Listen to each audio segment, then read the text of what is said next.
Kembali ke 5 tahun yang lalu, di sebuah rumah, Dukyung sedang berbicara dengan ayahnya, anggota Dewan Baek. Dukyung menceritakan bahwa ia membawa seorang gadis ke rumahnya namun gadis itu tidak bernapas. Ia percaya gadis itu telah meninggal setelah ditusuk olehnya. Ia tampak bingung, sesekali tertawa kecil, dan mengaku mungkin telah memberi obat tetapi tidak yakin.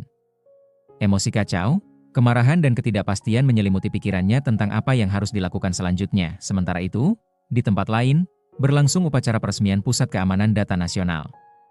3 pengusaha tampak berkumpul, membahas kabar mengejutkan tentang sebuah perusahaan investasi yang tak mereka kenal, namun berhasil memenangkan tender pengelolaan pusat tersebut. Perusahaan itu bahkan tidak mengikuti seleksi pada tahap awal, tetapi tiba-tiba muncul di babak akhir dan langsung menjadi pemenang. Mereka mulai merasa khawatir dan curiga, bertanya-tanya bagaimana mungkin proyek sebesar itu bisa diserahkan kepada pihak yang tidak dikenal. Dengan nada sinis, mereka berencana untuk menggoyahkan posisi perusahaan tersebut agar proyek itu tidak berjalan mulus. Di tengah percakapan itu, Johan yang mendengarkan dari dekat kemudian menghampiri mereka. Ia menegaskan bahwa perusahaan pemenang itu bukanlah pihak yang bisa diremehkan, karena memiliki pengaruh besar hingga ke tingkat tertinggi. Namun, ketiga pria itu justru menertawakan ucapannya. Mereka mengira Johan hanya sedang menunjukkan loyalitas sebagai pegawai perusahaan tersebut. Dengan tenang namun tegas, Johan menjawab bahwa dirinya bukan sekadar pegawai, melainkan pemilik perusahaan itu sendiri. Tak lama kemudian, sebuah pengumuman terdengar, memanggil CEO untuk naik ke panggung. Saat melihat Johan melangkah menuju panggung, barulah ketiga pria itu tersadar bahwa perkataannya memang benar. Mereka saling berpandangan, merasa dipermalukan, sementara Johan menatap mereka dengan dingin, tatapan yang mengandung ancaman halus, seolah memperingatkan agar mereka berhati-hati dalam melangkah. Di luar gedung, seorang pengusaha yang sebelumnya menuding Johan mulai masuk ke mobilnya untuk pergi. Namun, langkahnya terhenti ketika seorang pengemudi di depan menolak memindahkan kendaraannya, membuat jalan tertutup. Saat pengusaha itu menurunkan kaca mobil dan mengulurkan tangan untuk menegur, seseorang tiba-tiba muncul dan dengan cepat memotong jarinya. Peristiwa itu berlangsung singkat dan terencana, seolah menjadi peringatan atau cara untuk menghapus jejak yang tidak diinginkan. Keesokan harinya, Johan tampak sedang mengamati patung seni yang ia kaguminya dan ia selalu memperhatikan detail sekecil apapun. Beberapa saat kemudian, sebuah panggilan dari Baek, anggota dewan sekaligus ayah Dukyung. Ia meminta bantuan dari Johan karena anaknya diduga telah membunuh seorang gadis di rumahnya sendiri.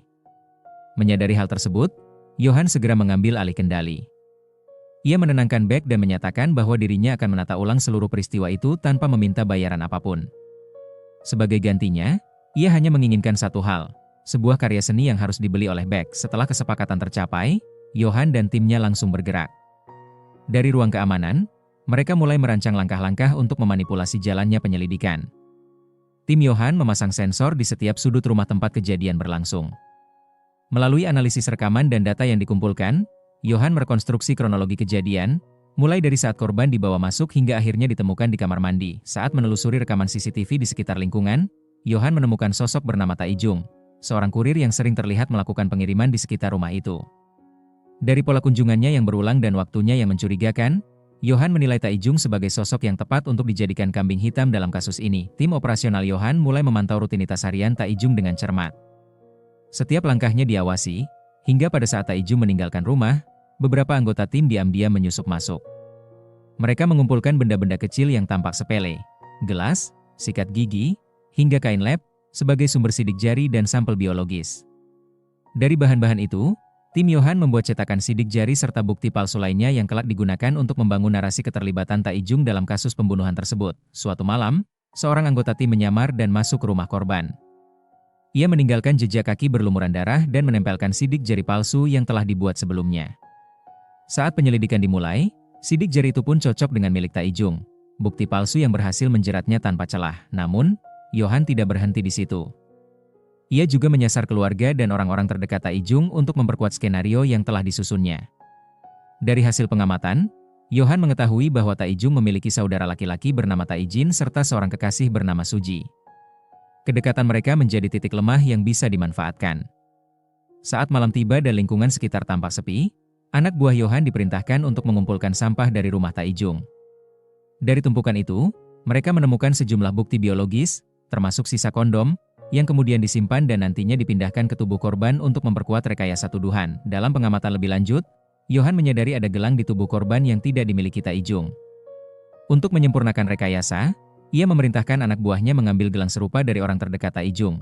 Bahkan jika harus dilakukan dengan kekerasan, agar bisa diletakkan di lokasi kejadian, semua bukti itu disusun dengan perhitungan matang.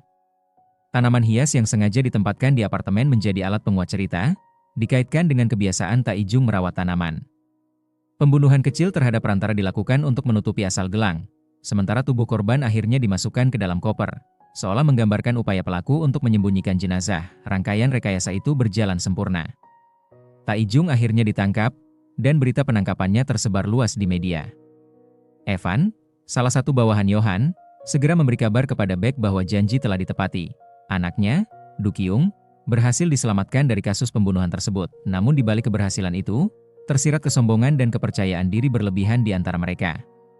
Mereka merasa menjadi bagian dari kelompok kecil berkuasa, 1% manusia yang seolah kebal terhadap hukum.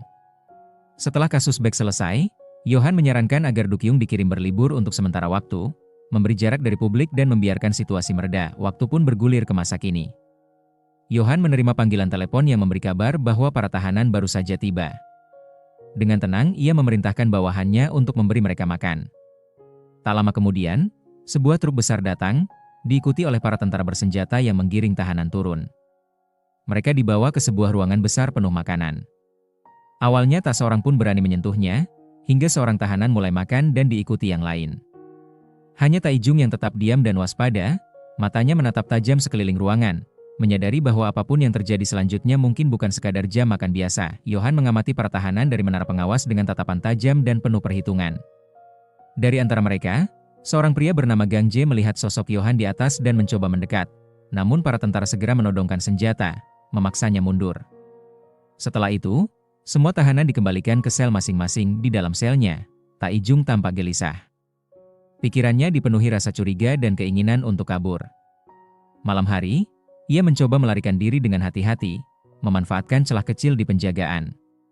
Ia berhasil keluar dari sel, namun tidak lama kemudian aksinya diketahui para penjaga. Saat menyadari tak ada lagi jalan keluar, ia berhenti dan melihat sebuah mobil berhenti di depannya. Yohan duduk di dalamnya, menatapnya tanpa ekspresi. Yohan memintanya mendekat, mengatakan bahwa ia telah berjuang keras membawa semua orang ke tempat itu, dan memperingatkan agar Taijung tidak menghancurkan rencana yang telah ia susun.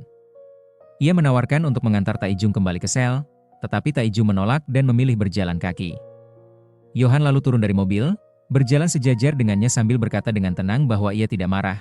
Meski tahu Taijung mencoba melarikan diri, ketika Taijung berhenti dan menatapnya, ia mulai menyadari sesuatu. Dengan nada kecewa, ia berkata bahwa Yohanlah yang telah membawa mereka semua ke tempat itu.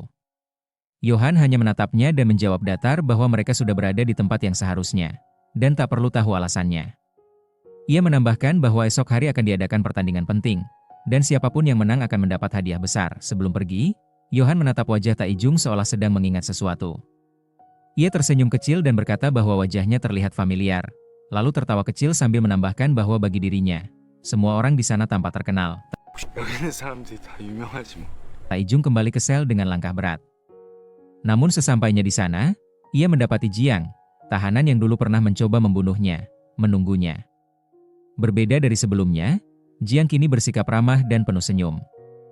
Ia berkata bahwa tempat itu bukan seperti penjara, karena mereka diberi pakaian bagus dan makanan yang layak. Taijung menatapnya curiga, tapi Jiang bersikeras bahwa ia tidak lagi ingin bermusuhan. Ia bahkan mengajaknya bertemu dengan seseorang bernama Doksu. Awalnya Taijung menolak, namun Jiang memaksa sekali lagi hingga akhirnya ia ikut. Mereka tiba di sebuah ruangan besar tempat Doksu dan anak buahnya sudah menunggu. Saat Taijung hendak pergi, Jiang mendorongnya dan memerintahkan agar ia memberi salam pada bos. Suasana berubah tegang.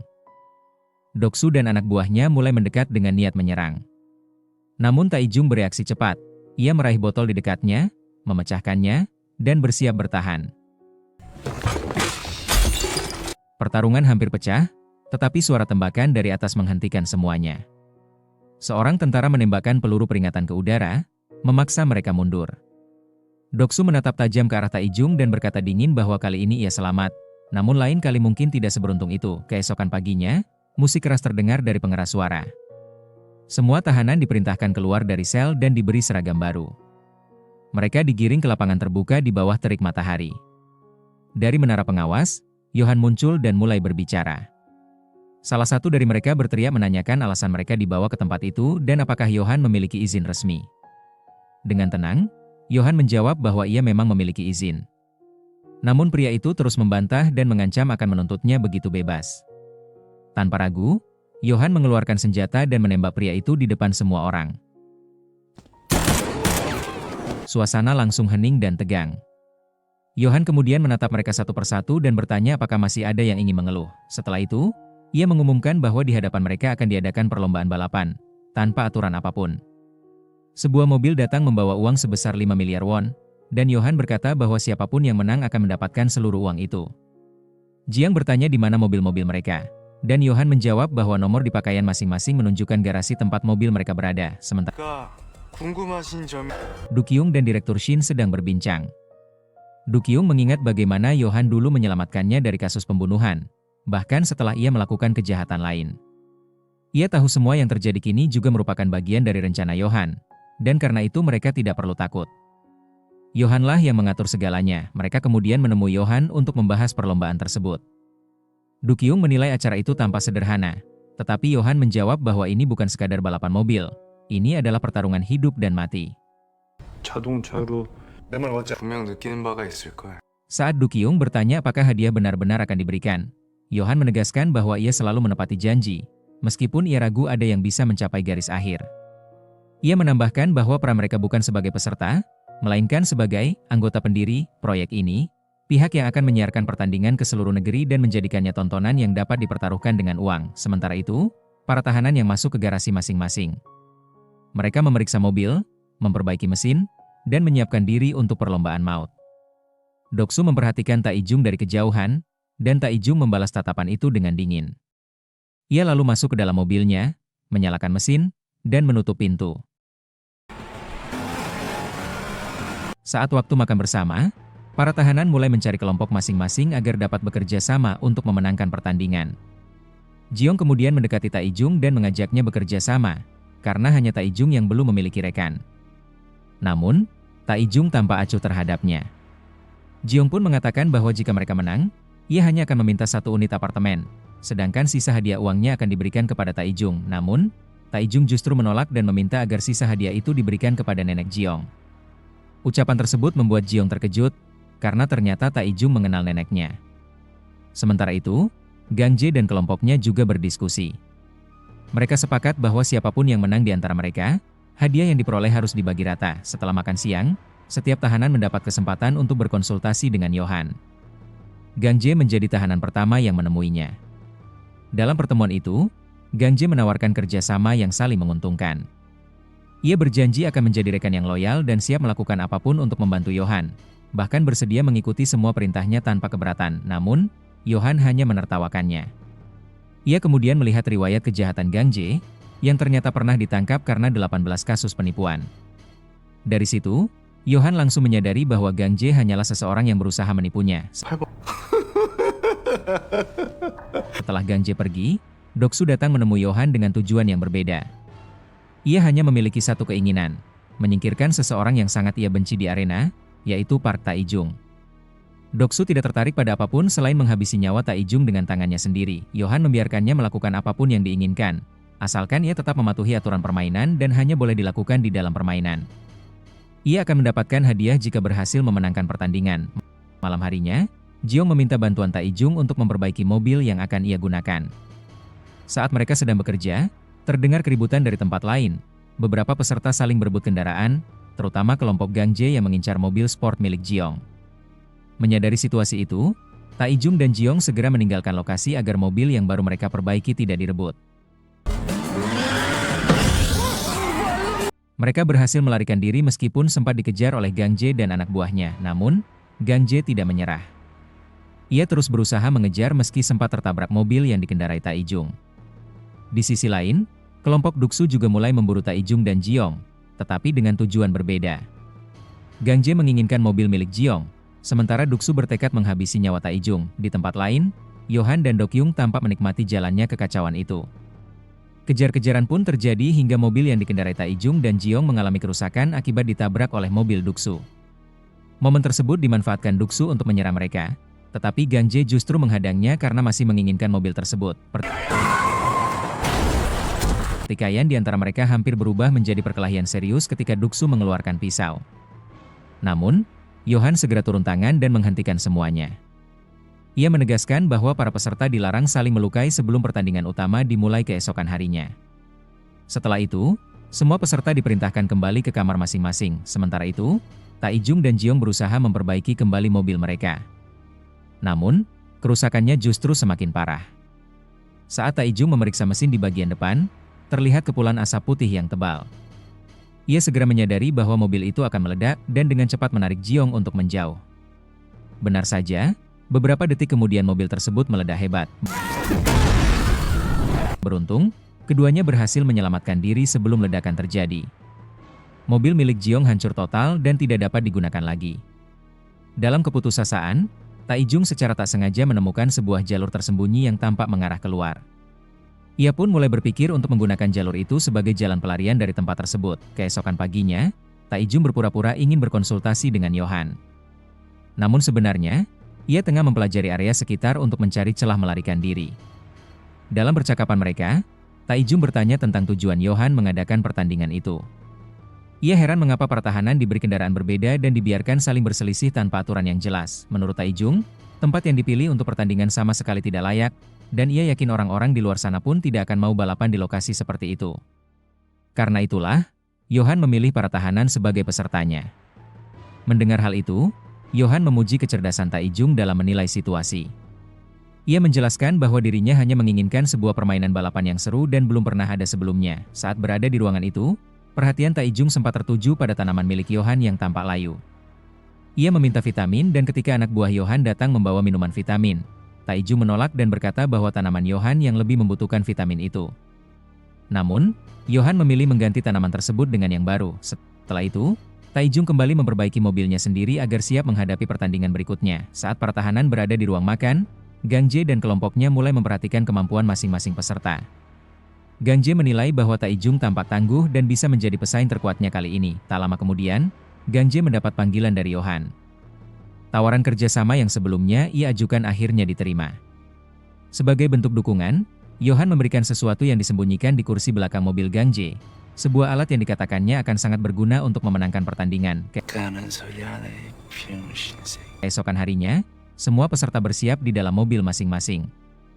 Mereka mengambil posisi dan menunggu aba-aba untuk memulai. Sementara itu, Yohan dan Dokyung duduk menyaksikan dari ruang pengawasan, tampak tak sabar menunggu dimulainya pertandingan gila tersebut. Yohan kemudian mengumumkan aturan permainan yang sederhana. Siapa yang mampu bertahan hidup hingga akhir, dialah pemenangnya. Bukan mobilnya yang dihitung, melainkan pengemudinya. Pertandingan pun dimulai. Tak lama setelah start, salah satu mobil dengan nomor 11 keluar jalur. Yohan segera memerintahkan bawahannya untuk melacak keberadaan kendaraan itu. Sementara itu, sebuah mobil lain yang menggunakan tenaga turbo melaju sangat cepat, namun mesinnya terbakar akibat panas berlebihan. Pengemudinya tewas di tempat, menegaskan betapa mematikannya permainan tersebut. Sementara mobil-mobil lain terus mengejar Taijung, Yohan akhirnya menyadari siapa sebenarnya pria itu. Ia teringat bahwa Taijung adalah orang yang dulu dijadikannya sebagai pelaku pengganti dalam kasus yang melibatkan anak anggota Dewan Baek, yakni Dokyung. Setelah menyadari hal itu, Yohan segera memerintahkan anak buahnya untuk memusatkan perhatian pada Taijung di arena. Namun, perhatian semua orang kemudian tertuju pada mobil bernomor 9 yang melaju dengan kecepatan luar biasa. Mobil itu ditabrak dari dua arah sekaligus, salah satunya oleh Doksu. Ketika Doksu mendekati mobil tersebut, ia terkejut karena pengemudinya bukan Taijung, melainkan Jiong. Hal itu membuat semua orang, termasuk Yohan, panik. Ia segera memerintahkan bawahannya untuk mencari keberadaan Taijung yang sebenarnya. Tak lama kemudian, Yohan mengetahui bahwa mobil nomor 11 yang sebelumnya keluar jalur ternyata dikendarai oleh Taijung. Kini, Taijung telah meninggalkan mobilnya dan beralih menggunakan sepeda motor untuk melarikan diri. Di sisi lain, Doksu dan Gang Jae semakin marah dan bersumpah tidak akan membiarkannya kabur. Taijung lalu muncul di hadapan mereka, membuat keduanya langsung mengejarnya dengan penuh amarah. Dalam situasi itu, Yohan memerintahkan Gang Jae untuk menggunakan hadiah yang sebelumnya ia berikan di kursi belakang mobilnya. Ternyata, hadiah tersebut adalah sebuah pistol. Gang Je segera menembakkan peluru ke arah Taijung berkali-kali, namun tak satu pun mengenai sasaran. Dengan cerdik, Taijung memanfaatkan tabung gas yang terpasang di bagian belakang motornya untuk menyerang balik. Ledakan kecil dari tabung itu membuat mobil Gang Je terbalik dan hancur. Gang Je terluka parah dan tidak lagi mampu bergerak. Melihat hal itu, Johan murka dan langsung mengubah aturan permainan. Ia mengumumkan bahwa siapapun yang berhasil menangkap atau menyingkirkan Taijung akan mendapatkan hadiah sebesar 10 miliar won. Pengumuman itu membuat semua peserta kembali bergerak, termasuk Doksu yang berhasil menemukan posisi Taijung. Pertarungan sengit pun terjadi antara Doksu dan Taijung. Taijung berusaha keras mempertahankan diri. Apalagi dari arah lain muncul mobil peserta lain yang melaju ke arahnya dan berusaha menabraknya. Namun, mobil tersebut justru menabrak Doksu hingga ia terjatuh. Taijung memanfaatkan kesempatan itu untuk menendang kepala Doksu hingga pingsan. Johan yang menyaksikan kekacauan itu menjadi semakin marah. Ia mengambil senjatanya dan turun langsung ke arena untuk menghabisi Taijung.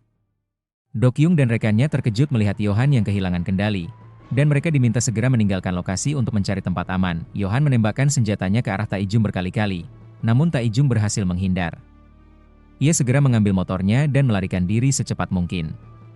Salah satu peserta lain yang mencoba menghadangnya justru terkena tembakan Johan sendiri. Dalam pelariannya, Taijung masih memiliki rencana. Ia membakar sebagian area arena, memicu ledakan besar yang membuat Johan semakin murka. Saat itu, Johan benar-benar yakin bahwa kunjungan Taijung sebelumnya bukan tanpa alasan. Ia datang untuk mempelajari tempat itu demi melarikan diri. Taijung akhirnya menemukan jalan keluar menuju area perbukitan. Ia menyalakan motornya dan melaju ke atas hingga mencapai puncak. Dari kejauhan, Johan membidiknya dengan senapan dan melepaskan peluru tepat ketika Taijung hampir berhasil melarikan diri.